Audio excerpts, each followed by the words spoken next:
Ça va le confinement? Bonjour. Bon, et ben, bienvenue à tous. Bienvenue dans ce confinement, comme tout le monde en France et partout dans le monde. Je me retrouve confiné chez moi, ce qui me permet de enfin refaire des vidéos, parce que ça faisait quelques mois que je n'avais pas posté sur ma page, quelques mois. Enfin bref, donc j'ai décidé de faire une vidéo par rapport au coronavirus qui sévit en ce moment dans le monde entier. Beaucoup de personnes ne savent pas exactement ce qu'est ce virus, comment il fonctionne. Il y a plein de fake news qui circulent, comme quoi il a été créé, etc. etc. Donc je me suis dit, bah tiens, je vais faire une vidéo là-dessus, puis en plus ça me permettra de faire de l'accompagnement pédagogique pour mes élèves, parce que comme vous le savez peut-être pas, je suis enseignant en SVT. Donc en ce moment, nous sommes le 22 mars 2020.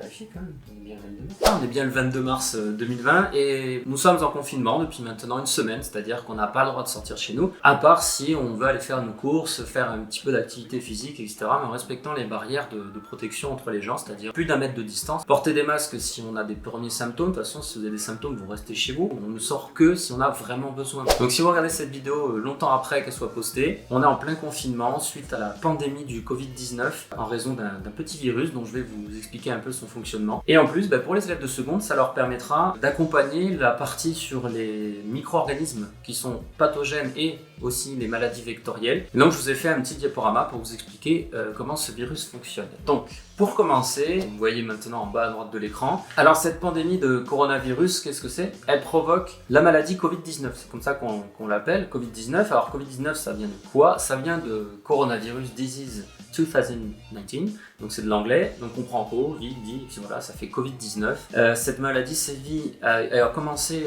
en Chine à peu près au mois de novembre, elle s'est propagée en Chine, donc on parlait à ce moment-là d'épidémie, donc vous connaissez tous maintenant Wuhan, donc Wuhan qui se situe ici, dans ce point-là, donc la Chine est là, nous sommes là, et donc l'épidémie a commencé en Chine, s'est propagée en Chine, il y a eu pas mal de personnes contaminées, il y a eu pas mal de morts malheureusement, et ensuite ça s'est propagé dans le monde entier, donc maintenant on parle de pandémie. Une pandémie, c'est une maladie en fait qui envahit le monde, c'est-à-dire c'est une épidémie, c'est localisé, une pandémie, c'est dans le monde entier. Alors, à quoi est due cette maladie du Covid-19? Donc c'est une maladie qui est causée par un virus, le SARS-CoV-2. Pareil, c'est un acronyme anglais qui veut dire Severe Acute Respiratory Syndrome Coronavirus 2. Et en gros, les symptômes, c'est vrai qu'on a souvent parlé d'une grippette, mais c'est pas du tout une grippette. Les symptômes, c'est les symptômes grippaux. On va avoir de la fièvre, on va tousser, on va être courbaturé, on va être fatigué, etc. C'est vraiment une situation assez complexe. Donc le SARS-CoV-2, qu'est-ce qu'il fait? Et il fait partie de la famille des coronavirus. Ça fait longtemps que les coronavirus existent, mais il y en a plein de sortes. Un coronavirus, c'est quoi? C'est un virus avec une couronne, c'est pour ça que ça s'appelle des coronavirus. Et sur cette couronne, on a en anglais ce qu'ils appellent des spikes, c'est pour ça que j'ai laissé la lettre S, moi je vais appeler ça des protéines de liaison, vous allez voir pourquoi. En plus de ces protéines, nous avons à l'intérieur du virus une nucléocapside qui entoure le matériel génétique du virus, une membrane cellulaire composée de phospholipides en double couche pour les premières générales qui nous regardent, en enseignement commun scientifique. On a une enveloppe composée aussi de protéines, donc c'est la membrane plus des protéines qui forment cette espèce de capsule qui entoure le patrimoine génétique justement du virus. Donc là, on a un ARN avec le génome viral, et puis avec une belle faute d'orthographe ici. Comme vous pouvez le voir, j'ai oublié un espace. Enfin bref. Donc ça, c'est notre petit virus. Alors, pourquoi on a des symptômes? Comment il se reproduit? Et bien justement, voici un cycle de reproduction. Alors les illustrations que j'utilise, je les ai prises sur BioRender, donc je vous mettrai le lien en description. C'est un site qui est plutôt bien fait, il y a des schémas qui ont été faits, donc moi je les ai juste mis en français.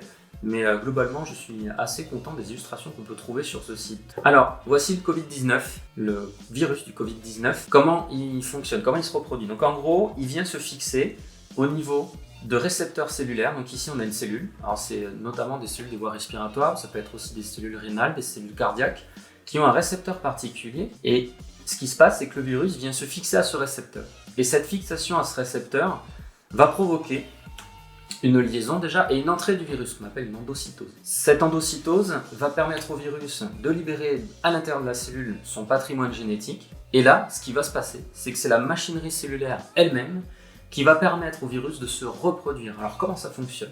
Donc on a tout d'abord un ribosome, vous voyez ici, cette petite molécule qui est présente naturellement dans les cellules. Le ribosome va lire l'ARN du virus. Et il va se passer ceci. On a une protéine virale qui va être produite, qu'on appelle une polymérase, et cette polymérase elle va faire deux choses. Tout d'abord, répliquer le patrimoine génétique du virus, donc elle va reproduire en quelque sorte le virus, mais elle va aussi produire des ARN, enfin, du matériel génétique, ici, qui va servir à synthétiser tout ce qu'il faut pour faire des nouveaux virus. Donc en gros, la cellule, elle se fait avoir parce qu'elle se fait infecter par le virus et elle va multiplier le patrimoine génétique du virus, mais en plus, elle va synthétiser des nouveaux virus. Donc on voit ici, par exemple, la traduction du patrimoine génétique en protéines virales. Ici, on a à nouveau les ARN dupliqués, qui sont nombreux, qui se remettent avec de la nucléocapside, donc qui se remettent en position pour être à nouveau dans un virus. Et donc tout ce petit monde va permettre de synthétiser ce qu'on appelle des virions, c'est-à-dire une vésicule synthétisée par la cellule et à l'intérieur le prochain virus.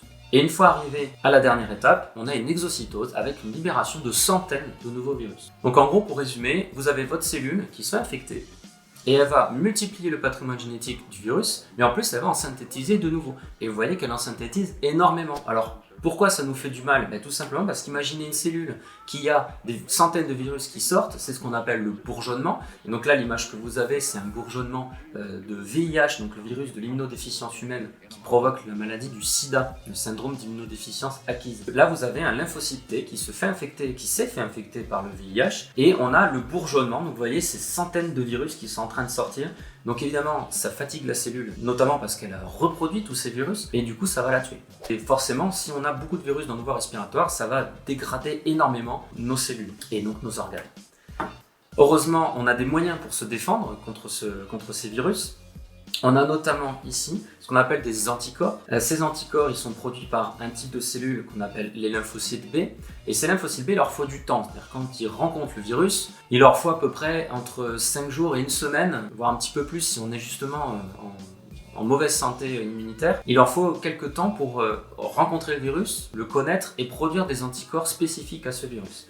Ces anticorps ensuite sont libérés et ils vont se fixer au virus. Vous voyez ici, ils se fixent notamment sur les protéines de liaison, par exemple. Et forcément, ça va empêcher le virus déjà de se propager dans l'organisme, mais surtout de se fixer et de s'introduire dans les cellules. Donc ça, c'est une première chose. Deuxième chose que nous avons pour nous défendre, ce sont les lymphocytes T, justement, dont je parlais juste avant. Ces lymphocytes T, on les appelle aussi les lymphocytes tueurs. Ils ont la particularité de reconnaître les cellules infectées par des systèmes très complexes dont je ne parlerai pas ici. Et en gros, ils vont provoquer le suicide de la cellule infectée. Donc en gros, t'es malade, suicide-toi, ça vaudra mieux pour tout le monde. Et donc là, vous avez le lymphocyte T qui se fixe à une cellule infectée, et l'image juste après, la cellule infectée vient de se suicider, elle est morte, et donc du coup, les virus ne peuvent plus se propager.